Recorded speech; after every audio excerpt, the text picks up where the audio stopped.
And the last solution I'll talk about today is Virtel Web Access. VWA is a 3270 terminal emulator that is ultra thin and super secure. It's going to help you with quite a few compliance requirements. Well, let's compare VWA with a traditional 3270 emulator. First, VWA provides secure SSL encrypted HTTPS connections.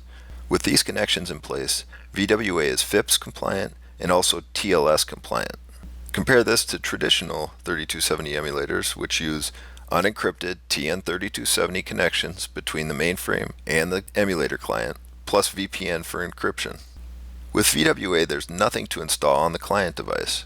No browser plugins or extensions. It will work on all modern browsers on any device, any internet-connected device that is.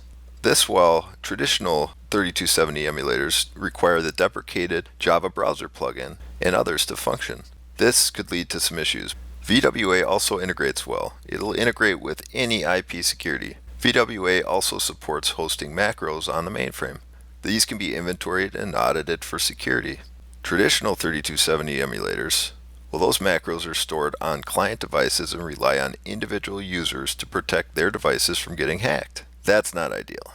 VWA also promotes and supports VDI compliance. This allows users to access mainframe applications like any other cloud application via a standard web browser. No more supporting individual workstations.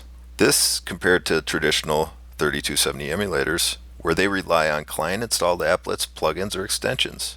The benefits you'll see from that? Well, higher support costs, security holes, and compliance issues. VWA is really a great emulator if you're concerned about security and compliance.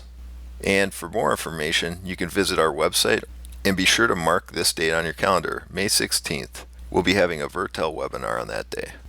Well, that's it for me. I appreciate you guys sticking around and listening to me ramble on about some SDS solutions that'll help you with your compliance needs on the mainframe. Thanks.